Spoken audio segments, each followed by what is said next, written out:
So thanks very much for giving me the opportunity to summarize the theory part of this workshop. It's a pleasure to be here in Paris. I think I was the only one who thought the meeting was in Marseille, and so I had a bit of logistic issues, but at the end I made it fine. Very good. So I have the task to try to pick up some of the important or most relevant results from theory. There are so many that, of course, I have to make a bit of a choice. And let's see, this doesn't. You need to use the mouse keyboard. Okay, no problem. So where are we at?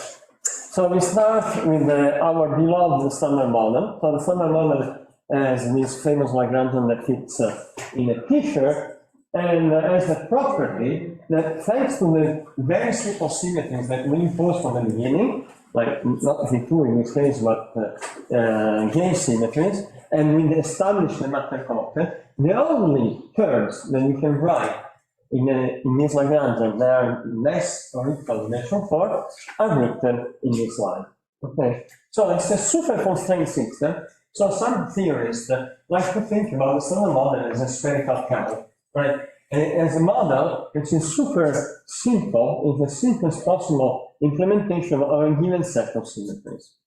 So we all know how it works, so I will not certainly repeat here, but there are some aspects that will be relevant in the following of this presentation. The first one is the fact that, as I said, all interaction up to dimension 4 exists in the definition of standard model, and therefore this guarantees a priori that the theory might be renormalizable, right? If everything was fine, can be renormalizable. So the dimensionality means that this theory, the limitation dimensionality, has no natural cutoff. It's automatically valid up to any arbitrary scale.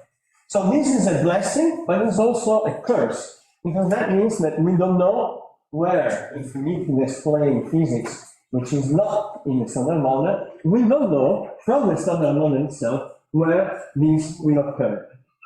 So the first example of physics, which is beyond the standard model that we learned in school, is the neutrino masses that what Carlos mentioned before. Right? The neutrino masses in the strict definition of standard model are 0, and they are included in the standard model by adding an operator of dimension 5.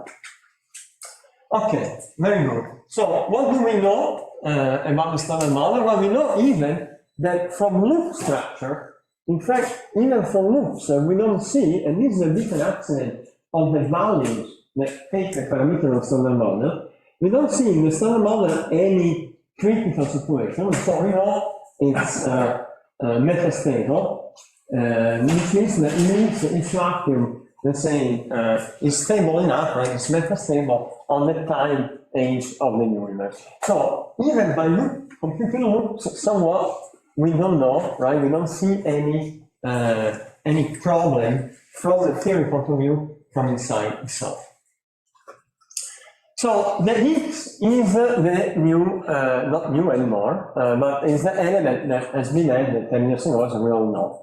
So many questions which are often in the standard model are related to the Higgs, right? The Higgs is the only elementary particle which is a scalar that is in the standard model, and above all, right, is not a gauge boson, right? All other bosons that we know in the standard model are gauge, come from a gauge symmetry, but the Higgs itself is not a gauge boson, it's a scalar. So let's say you cover interaction from the first time is something which mediates a force which is not described by gauge symmetry. Now, the other interesting aspect of the Higgs is that by combining with other fields of the standard model, either with itself or with the lepton, you can create those which are called portals. So you can get out of the standard model in a low-dimensional way. So with dimensions which are still renormalizable, even when other fields are added. So this is dimension 2, which means, as Marcelo was showing yesterday, that if you add a scalar singlet, you can build an operator on dimension 4. If you add a right-handed fermion in the second interaction, you get also an interaction on dimension 4. So you can talk outside right, the standard model in a realizable way through Higgs. There is another particle, which is the hypercharged particle, but that also somewhat is related to this, to the fact that if we think there is a Higgs mechanism giving mass to this extra field, which we call F prime, then this Higgs will enter again. So basically, directly or indirectly, all ways of enlarging the standard model minimally have to do with the Higgs. And then, of course, there are many questions which I not repeat, which we ask ourselves often, and for which we don't have a clear answer yet. So what do we do experimentally? This we all know. This is a famous plot which we all stare with awe and worry, right, with both of them. But the reason is that when we look at it like this, it looks like, we are already over half time, right? Because actually there is there is this so there is this little thing here, which makes actually, the scale of the plot tricks everybody, right? Think that we are there. We are not there at all. I fully share your point of view, Carlos. Actually, there is a hierarchy problem. I also have a little hierarchy problem, which is the fact that not only we have until 2040, which I will also be retired, but actually the next run, the high Lumi, is now foreseen in 2029, which is a little hierarchy issue, right? Because it's 7 years from now. So what we really have now is run 3, right? So you should not forget to really, I like a lot, as I'm actually following it. Many of you know, to think about the future as everybody else, but don't miss the present, right? This run 3 is coming, and I know you are not, but some people may be distracted. Okay, so if I make an analogy with the trip, is imagine a trip around the Earth, and when it's proven that it was round, you know that there is still 5% people in the world that don't think that the Earth is round, right? Which is why it's important to remind. I put 2 points, right? One red point there. This is the amount of luminosity that we have collected with respect to the Earth tree. If you make this analogy with the LHC. And we are just here in time, right? 10 years have passed, we have 20 more years to go. This analogy is, I like it, is inspiring, but there are 2 caveats. First of all, Magellan died. So, this is connected to the little hierarchy problem that was mentioned before, is exactly there. And the other problem is that in the end, they come back to the same point. Which is not like perfect. So every analogy has its own limitations. Yes. It was one of the point that at this red point there was a big mutiny. Oh. So this is the main. If you don't leave, that means that we are respecting the analogy. Very good. Okay, so I'm always really amazingly surprised by this plot, and everybody shows it, but I really study it always with such a pleasure.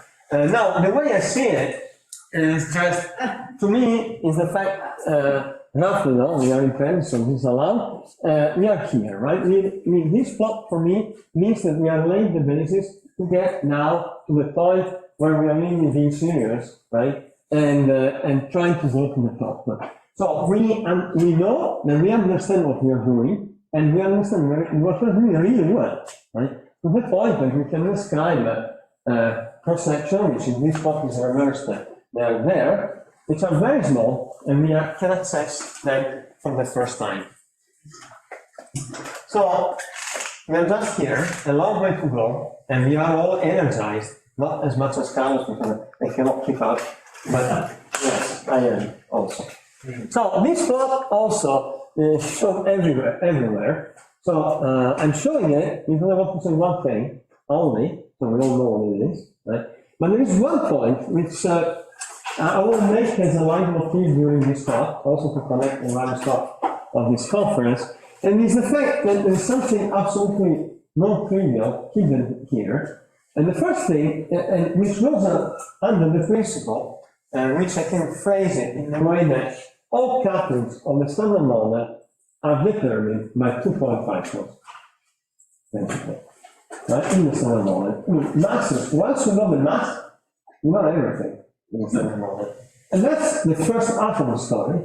You know the mass of a particle, you know its interaction with the Higgs. That's what this law says. We are verifying it experimentally, that this is the truth, but that means the standard model, you only need these points, and the standard model will tell you what you get on the y-axis. But there is another axis, which is not shown here, which is the next axis, which is the 4-point interaction. And again, all 4-point interactions in the standard model are fixed by this one again, or if you want, by the 3-point. So there is a locking. So in the following, I will call this locking. Okay? Locking means that the standard model is super constrained. Once you measure the mass, since the mass comes from the interaction with the Higgs, you know the coupling. And once you measure the mass of the Higgs itself, you know the subcoupling, you know the trilinear, you know the quadrilinear. Okay? So you know everything. Everything is fixed from the masses.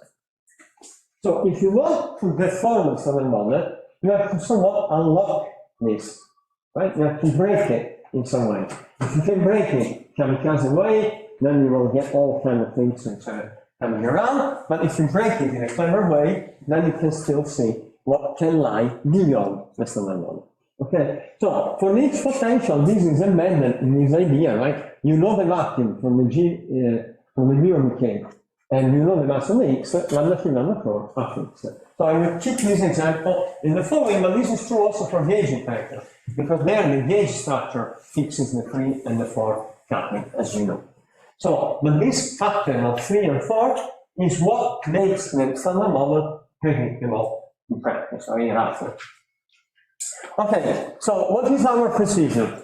So, you know, James Edwin Webb telescope, which was also James Webb was called Edwin, and that's the tricky thing. And so, so basically, you want also, right, to go from the precision of the Hubble telescope to what we have now for our coupling. So this is another, since we are lacking as good a picture as astronomers, we have to go with analysis. Okay, so what are the prospects? The prospect is to go from 10-20% to the percent level. Now, in this percent level range, I remind everybody that the theory has been already cut enough, so there is some kind of hope that the theory of certainty will go down in this plot. But that's the idea, right? The range is roughly a factor of 10. That's the goal of the expectation from experimental. What are the soft coupling? The soft coupling, we've seen this plot many times, and we've also seen this. And we know, right, that basically the high Lumi NHC will go to 50% in lambda 3. So the question is, what do we learn? And that's what Alex asked yesterday, right? What do we learn was in another context, but what do we learn, right? That's the question when we make the measurement, right? That's will be the first thing. And as we will show, we are in a border, really, from what I know, from what Carlos and Marcelo said, we are in a border on learning something already with 50%. So what about theory? This is a theory summary. So how we are doing. So you know how you will be doing, and my question now is how you will be doing. Can we match this precision? So we have a goal. Our first goal is to get to prediction which are at least as good as experimental prediction foreseen measurements, right? So there are 3 columns that make up the prediction in the standard model. I will not go into detail. I will be very brief. I will only mention the result that have been basically set in this workshop. So I just remind you that we have a figure of merit, right? We increase our perturbation theory in strong interaction, weak, and we do resummation, right? So these are the 3 dimensions with which we improve our computations. And the aim of the game is to, since alpha is 1/10 of alpha s, whenever we go alpha squared, we have to match it with the alpha power. roughly speaking. Okay, so how are we doing? Well, not me, because I'm not able to do any of this computation, but I mean, people are amazingly going fast, so this green and red boundary is moving on a daily basis almost. And we have the top even here, I'll show it in a moment. But what is amazing is that not only you can do more complicated diagrams, like more roots, but you can also do more lengths. And the Higgs actually enter and is relevant to all these kind of processes. I mean, like Kitty bar Higgs is this topology, for example. And we are not there yet to compute it and next to the order, but I'm sure in a few years there will be amazing results. So this is what Peter showed, right? This is a famous K-factor plot. So this is our whole shame for theory, right? Back in '99, we were not ready yet to get NLO consistently everywhere, and now this is our revenge, right? After 20 years and more, where everything is at least, roughly speaking, and next to millimole accuracy. So went beyond next to milli. Okay, so what about our workhorse? And this was shown also in Michael's talk. This is a plot taken by Michael. We took it from Raffini, and I took it from here, so it's a three-level thing. I think we should have a GPL license on this plot, so then we don't have to cite everybody every time. But anyway, so the amazing thing is this, we commented already. Why I'm showing it again? Because this is a breakout of the uncertainties. There's been a recent result in getting the exact independence Michael mentioned, and there is also in this workshop a report on getting the electroweak times QCD by Marco, where I showed that basically they are at the point where these very difficult diagrams are under control. This is a real correction, right? These are the virtual corrections, so to speak. And these are two with various masses, two lengths, super complicated objects, which are close to get them into a semi-linear analytical form. So a lot of progress here. So is this good enough? Well, actually, it's still good enough, right? So this is a PT prediction of the Higgs into gamma gamma, and if you compare the theoretical uncertainty there with the uncertainty from Atom CMS now, we are good, right? We're in the same ballpark. So for the moment, this is good enough, let's say. But people like Andrea and collaborators are moving forward because theory computation takes a long time, so it's better to start early. And it showed us that actually we can now get the first distributions and next an n below. I'll not say all n, otherwise I'll finish my time too early. So this is again improvement. There are things that need still to be a bit put under control because in the boundary of the phase space we have some kind of edge effect due to the need for isolation, which has to be certainly taken care of. So what about, is NQ below enough? Well, actually for the Higgs it is, but for the Z, you see that this is actually NN. But for the Z, you see that it's already not enough if you compare with the data. So we are all excited with theories that for the first time you can compute NQ below, but with the present data, right, from the standard cable, they might not even be enough. So we need more. We need more people to do R&D, and that's what Chiara showed in her talk first day, where she showed that even basic things like jet measures, right, and this jettiness, the jettiness observable is not optimal because it's not stable under no perturbability of shower corrections, while measures which are more inclusive to some extent, they are much more stable under this correction. So they are better suited to be open to make a combination of all real, virtual, and so on correction and an n-level computation. So even basic measures are being studied to improve and to foresee possible enhancement in our ability to make prediction higher orders. And then there's this funky story that Michael told about the dynamics. So again, this is a plot taken by Michael, we took it by Steven, we took it by Gavin, and I'm showing it here. Okay, so the concept was taken Concept, yeah. So this is a long history. We start from 88, and I'm not going to tell the history again. It's an amazing, you see it from the diagrams, right? I mean, it's an amazing level of calculation. What is interesting, right? And this time the story is a bit a Magellanic story now, right? Because if I go back to actually your computation in 99, right? And I do all these improvements, the error gets back. Now, Michael Magellano comes back to 98. I mean, that's all. You should not complain because it's all you. So if you look at it, it's actually amazing. Right? And look at this number. Right? It's the same, and this arrow, my arrow, is the same as this one. So, we are back, you're back. So now all. Because I think that this is not changing the error shifted. Yeah, okay.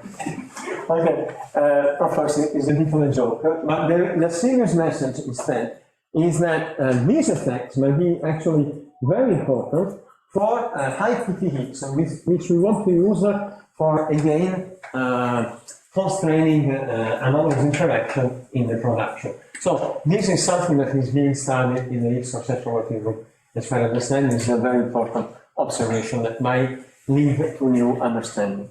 So, Faris had a question, this is line for him, I don't know if Faris is still here, but basically he asked what about how fast from lattice, and one of the best determinations still for lattice, they still have to agree as, or be reviewed, but this is super promising. And also another thing which is promising is that one day we might get the PDF from first principle of the lattice. We might not need to compute them. There is a significant progress in this direction too. There are references there, I suggest to add a look. So this closes the standard model part of my review. So what about new physics? And here we go, right? So you already felt that we had a really discussion with Marcelo, with Sven, about what we should do, like resonant, non-resonant, direct, top-down, bottom-up, right? So what to do here? Well, I go back to the classic, right? And the classic also divides the word, and this comes from Archilocus. It actually was an essay written by Berlin in 1953. It's a short one, it's kind of 2-3. So this philosopher said, and then all philosophers in history and thinkers in general are divided into two categories. The foxes would grow on a variety of experiences, and for them the world cannot be boiled down to a single idea. So these are bottom up. Aristotle was one of them. With against hedgehogs, which view the world, I don't know why these two animals, but yeah.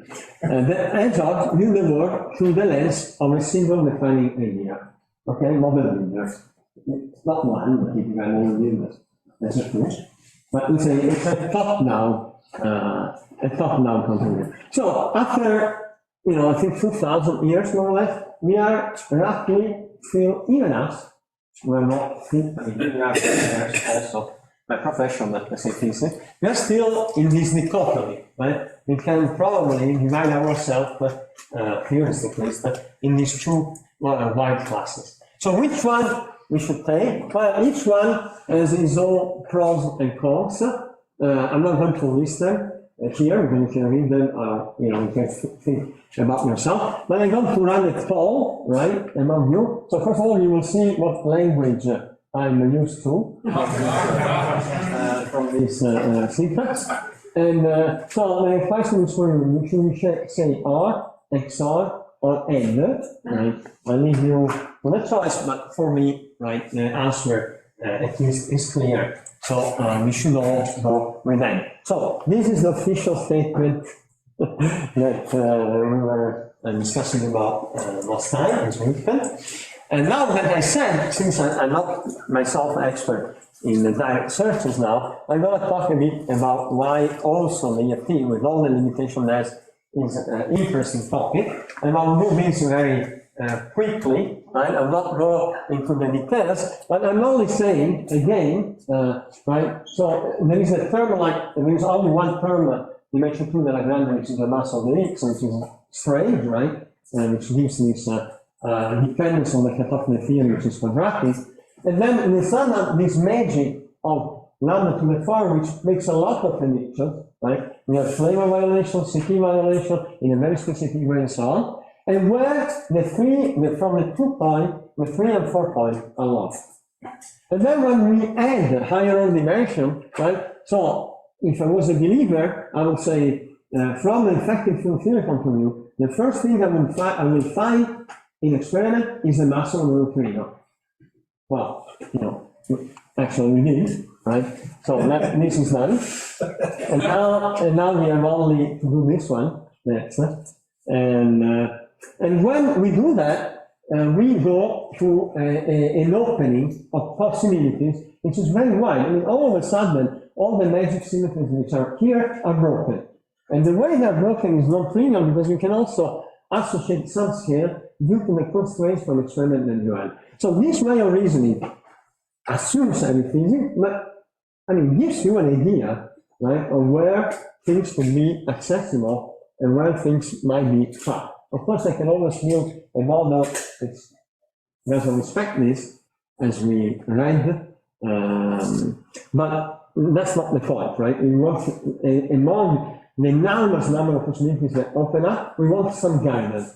We want someone who tells you where to look for. And that's what we are doing, after all.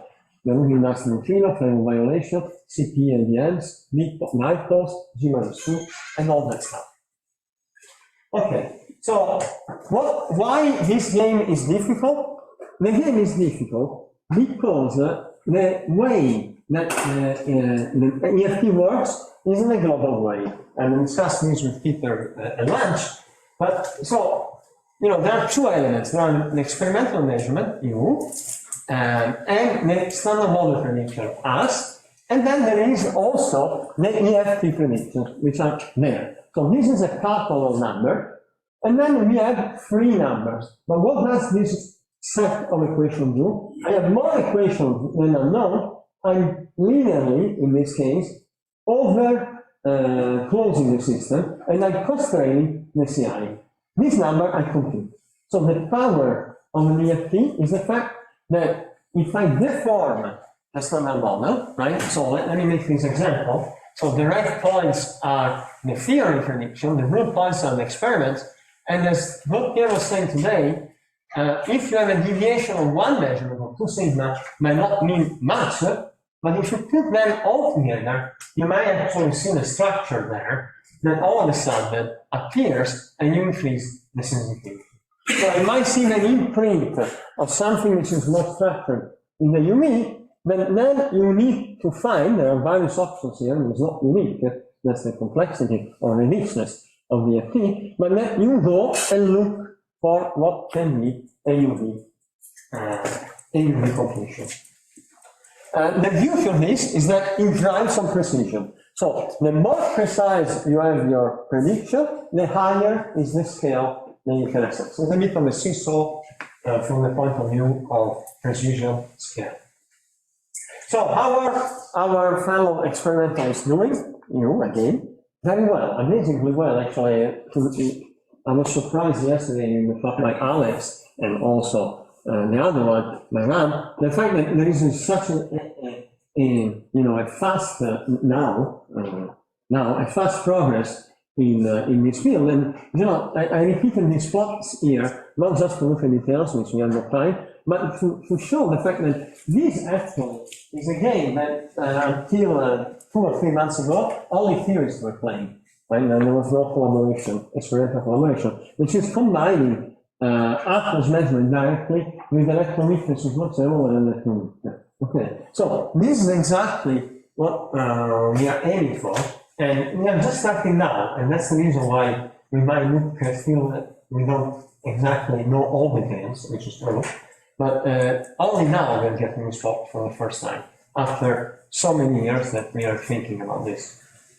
So people like CU is even thinking of improving this in a clever way by defining observables which are optimized and by jumping, right, by back engineering the effect of data on the particle level events through a neural network instead of using a matrix element method as usual, which is very heavy computationally. But if you could build a neural network that encapsulates all the evolution and is reversible, then you would apply the matrix element method very quickly, and this would, maximize by definition your sensitivity to your model, making an hypothesis testing. This comparison between the data. And what she showed is that actually, as expected, the classified, the neural network does better than matrix element. Of course, if I use an NLO sample, of course, the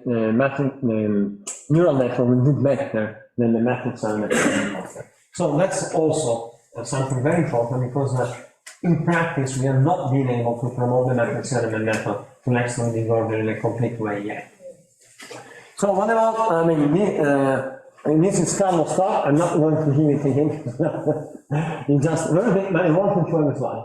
Right, so I have a slide. And one message that I'm taking is that this link with the UV, and what Carlos was saying, is that, among the possible simpler, in theory, things is still the true instrument model, and that not only belongs to SUSY, but it has the richness phenomenology to actually be able to describe situations which go beyond the standard model, also in the resonant region, which are very interesting, in particular for region. So I go back to this. Carlos has shown this already, so I can be quicker, but I want to make this point again. So there are two levels. Right, so I take my potential, I add higher dimension operator. By adding one operator at a time, so dimension 6, I break one of these locks. Right, I break the connection between the mass and lambda 3 and lambda 4. Lambda 3 and lambda 4 are still tied together, but are independent of the mass of the Higgs. So this is the effect of dimension 6. If I go dimension 8, I also break lambda 3 with lambda 4. So now I'm equally in the situation of what is called the Higgs effective theory, the no linear realization for like double Higgs. So in terms of the process, then it's exactly, which means that when the no linear realization and the linear one is sufficiently various function of the linear one, they will be always equivalent for a given process. Right? So you can see one or the other as different point of view. And I will keep going in this slide because I want to make a point about the way we are analyzing double Higgs right now. So is this relevant? And this I go back to Marcella's presentation. I'm not showing the same plots. These are from Tillman, Plan, and collaborators a couple of years ago. But and also Carlos said this. And if you analyze this potential, right? So as we said, you need a barrier here to volume, right? You need some kind of tunneling for two regions of the universe which are different phases, and then you tunnel from one to another, or you go over, or you have to have two things, and then you go to the minimum. To have this barrier, you have to have a trilinear which is strong enough, which is above 1.5, roughly, in various models, right, various potential that you can have. That's the ballpark. And you see, it's not, it's very close to what exactly we were saying in these two first two. It's exactly the range that we were talking about, right? It's between in this range here that you might get electroweak genesis in a consistent way, even in the EFT. Okay. Now, the problem here is that the scale of these new things is very low, so actually it's not clear yet if still the effective theory description here is reliable, because you might, in the virtual way, you might go over it, so it's not clear, but roughly, if all analysis, resonance, non-resonance, and so on, point to this region. So if you are able to measure even at 50%, well, it will depend where we sit, right? But if we were able to be at 50%, just improve a little bit, right? We might be able to say, well, if it's one within some uncertainty, then it's not an electroweak symmetry breaking with only these peaks in the low energy spectrum. either there is another one, which I cannot see, or all others are heavier, but then it doesn't work. So it's very powerful. Even if it's limited, it's powerful. So how do we analyze double Higgs? There are two ways. And so the one way would be the SMET way. In the SMET way, you only take the operators up to dimension 6. And as I told you, they are still locked a bit, right? It's slightly open. They are unlocked at level 1, which means that the 3 linear and the 4 linear are together at dimension 6. So there is no parameterization of the 3-point and 4-point, which is independent. They are together. So that is a limitation, yes, but it's powerful. Because now, basically, roughly, all the other coupling, this green coupling is related to that one. So that one, I use GGF to validate. So basically, it means, and now I will explain to which extent, but it means that the cross-section for double Higgs is aligned 100% with the 3 linear. There is no other, anything else that can happen, right? So by measuring the double Higgs, you will get to confirm on the 3 linear, and it's not power enough. If all the other coupling are known well enough, is this the case? Well, this is showing this plot. You see that in this small butterfly called gas, the lambda 3 is this violet line, and our limit, or the 6, is there. When this arc line hits the dashed line, it means that this is through the range for the other coupling. Right? So this one is really good because it doesn't suffer from the normalization of the Wilson coefficient. It's independent of the normalization. Okay? So you see that right now, the black line, this thick line, hits all the other couplings in a region which are already excluded. So if I do the analysis, only 50 lambda is okay. Okay? But as our improvement, our precision will go down, it will not be true anymore. And we will also have to improve the others consistently. So this needs a caveat, right? The way we move, the strategic way, towards maximizing all the information we have. It doesn't matter if we measure double Higgs at 1%, if then I have a problem with the Yukawa of 20%. And at least intuitively we know, but this makes it complicated. Still, this game then uses the dimension 6. If I go dimension 8, or I go to the non-linear EFT, I go here, I don't know where I am, yeah, okay. So where now is fully unlocked, right? 3 point per point are independent. This is a very good scenario to study because, as was said, it's a non-linear realization, which is exactly why I want to study double Higgs. But now I have to realize that I have 3 parameters new in one process. Okay, so I mean, to the precision we know double Higgs, you have to be aware of this. Good luck, right? Because until we measure the distribution, we'll be in trouble. Okay, so let me compliment for this result. I really liked it. This again is a fully unlocked one. Okay, so it's a non-linear kind of realization. So that's the information we got. And then I want to mention now that there is also, as Marcella shown, a way of interpreting this measurement in terms of a simplified still UV model, and where you see again, right, there is a lambda 3, right, which 0.13 is the value of standard model, and then you see that this is a strong phase order transition, and again, when it's higher, you get a stronger phase transition. And you can remap the two things within the FT in a given regime. Okay, so I need one tutorial for electronic future. This was presented this morning, so I don't have to go in detail. We have a rich possible future ahead of us, and we have a very rich future, sure, very ahead of us, and that we have to work for both. But it's very exciting, actually, to think about the future.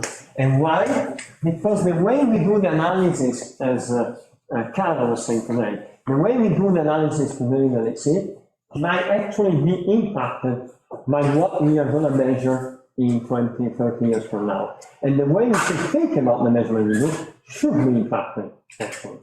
We should think what will of ourselves in 30 years from now with new measurement, precision measurement, how to encapsulate that information into today's measurement of the LHC. We should prepare the analysis in a way that we can be improved as new information comes in the future, a bit back to the future goal. Okay, so rotation, again here I'm going to be brief, that there is sensitivity for triple Higgs even below threshold. This was an idea by Matthew McToll that was later extended to the LHC, but you need more than one measurement in a given energy. And finally, it was mentioned this morning, there is also a possibility that we might be building one day a neural collider. What we should do now is, of course, R&D to see whether this is possible or not. And why there is a motivation? Because this is an amazing kind of physics that opens up something that we are never so studying and changes even the way we think about electron collisions. In fact, there are two colliders in one. If you think about a neural collider that can be a long series of papers, more than 40 in the last 2 years. And why so much interest? Because this is really stunning. If you think about it a bit, you immediately get motivated to actually do R&D. Okay, because it's incredible, right? You have a normal discovery fast phase at the beginning, like LHC, and then you have a long phase of measurement, which is actually driven by vector boson fusion. Okay. You have 10 to the 6, 10 to the 7 Higgses produced, and you can make a lot of them, apart from the Weaver links, which you don't know yet how to do. But there is an amazing interplay among this. And what is interesting, what I found interesting, is the fact that our way of thinking, right? This is our LHC way of thinking, a big QCD mass, right? Whatever, is a Kitty bar Higgs, for those who know, it's a Kitty bar Higgs event. But now, I mean, if you think about a double Higgs or Kitty bar Higgs event to look at a neural collider, it's completely different. We will be dominated by electroweak radiation, most probably. Okay, which is something the QCD background are subdominating with respect to electroweak jet background. And so we are never studying this in detail. We start having a shower for electroweak radiation now.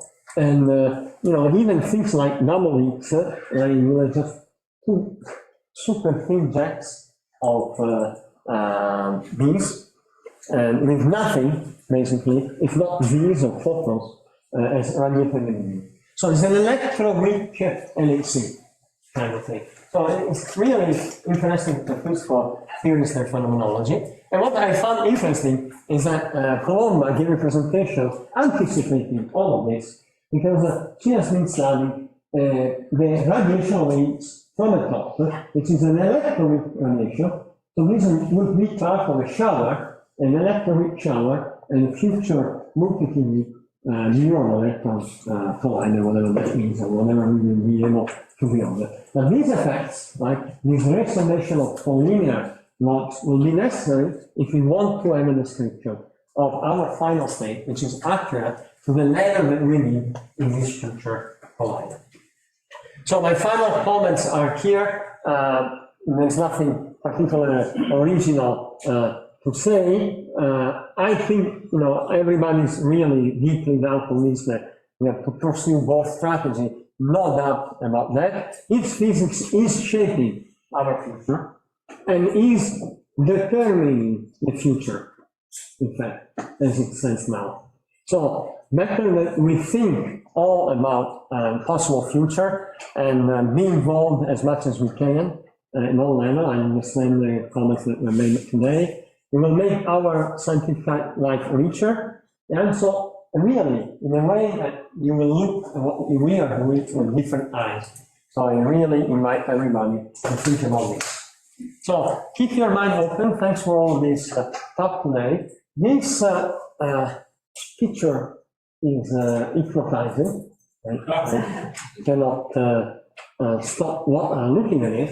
And, you know, the good thing is that, you know, by looking, you might actually discover, right, an inner structure or something that you might have noticed, or you might be seeing too many things. If you're looking, for example, to too many peaks, you might see Higgses where there are no Higgses. Right? So be careful, right, and feel get excited because it's one thing. Thank you.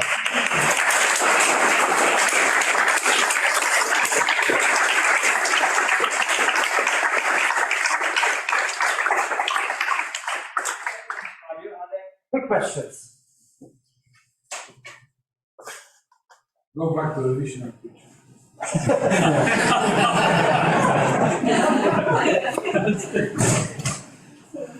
Okay, then, many thanks, Fabio.